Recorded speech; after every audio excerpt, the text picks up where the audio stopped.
আল্লাহ বলেন শুধু ভালোবাসি ক্ষান্ত নয়, বরং ওয়াগফির লাকুম যুনুবাকুম, আমি আল্লাহ পাক রব্বুল আলামিন তোমাদের গুনাহ খাতাও ক্ষমা করে দিব। আল্লাহু গফুরুর রহিম।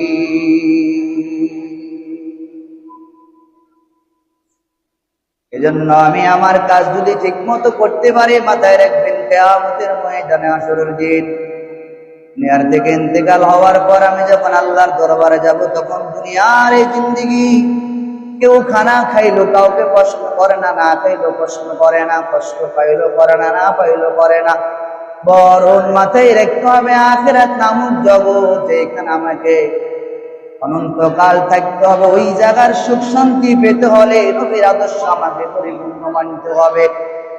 ওই জায়গার শান্তি যদি আমি অনুধাবন করতে হয়, ওই জায়গার শান্তি পেতে হলে আল্লাহর উপর পরিপূর্ণ মানতে হবে। এজন্য আল্লাহ পাক রব্বুল আলামিন ভিন্ন জায়গায় জানায়া দেন, ইয়া আইয়ুহাল্লাযীনা আমানু উদখুলু ফিস সিলমি কাফা ولا تتبعوا خطوات الشيطان إنه لكم عدو مبين। এই ইমানদারেরা, ইসলামের ভিতরে পরিপূর্ণ আসো, আধা আধা নয়। নবীর সুন্নাত পালন করিবা। আমি ভালো লাগলো দাঁড়িয়ে রাখলাম, আবার কিছুক্ষণ পরে চাইলাম নন, আবার এটা হবে না। আমার কাছে ভালো লাগা আমি পাঞ্জাবি লাগাইলাম, আবার লাগাবো না, এটা নুন আবার হতে পারে না। যদি আমি নবীর আদর্শ উম্মত যদি প্রকাশ পেতে হয়, আর এটাকে আমি একান্ত বলি আমি নবীর আদর্শ উম্মত, তো আমাকে নবীর আদর্শ উম্মতের আদর্শ নবীর আদর্শ গলায় মালা লাগাইতে হবে।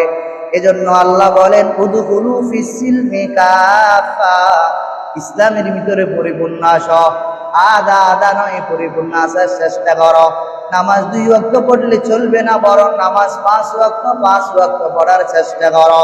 নামাজ 4 ওয়াক্ত পড়লে চলবে না, বরং নামাজ 5 ওয়াক্ত পড়ার চেষ্টা করো। নামাজ 2 ওয়াক্ত নয়, নামাজ 3 ওয়াক্ত নয়, বরং নামাজ 5 ওয়াক্ত তুমি 5 ওয়াক্ত পড়ার চেষ্টা করো। এরে আম্মা জান, এই যে আমি পর্দা করলাম, আবার আমার কাছে ভালো লাগে না, পর্দা করলাম নুন আবার।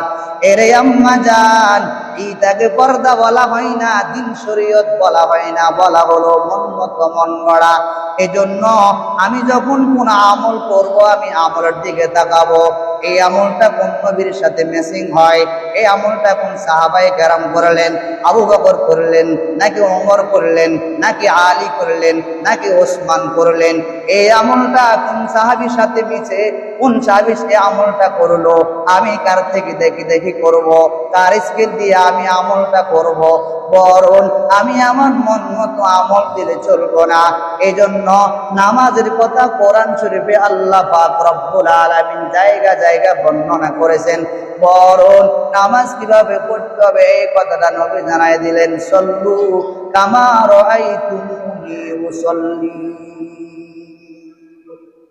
এরে আমার উম্মতের দল, আল্লাহ পাক রব্বুল আলামিন নামাজের ভিতরে নামাজ বিভিন্ন জায়গায় বারবার নামাজের কথা বলেছেন। নামাজ পড়ার নিয়ম ওই আমার সোনার মদিনার নবী কত সুন্দর করে দেখাই দিয়েছেন, এইভাবে নামাজ পড়িবা, এইভাবে দাঁড়াইবা, রুকু সিজদা এইভাবে করিবা, এই জায়গায় এইভাবে পড়িবা, এই জায়গায় দাঁড়াইবা, এই জায়গায় দাঁড়ান মুস্তাহাব, এইখানে দাঁড়ান ওয়াজিব, এই জায়গাগুলি দেখাই দিলেন।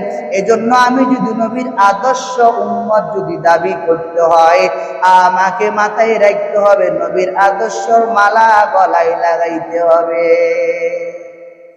हम सूरते मुस्तफा दर तमामे आलियो कुन इत्तेबाए सुन्नते खैरुल बशार गिरे लाजिम ताबया भी आई फसार गिरे लाजिम ताबया भी आई फसार।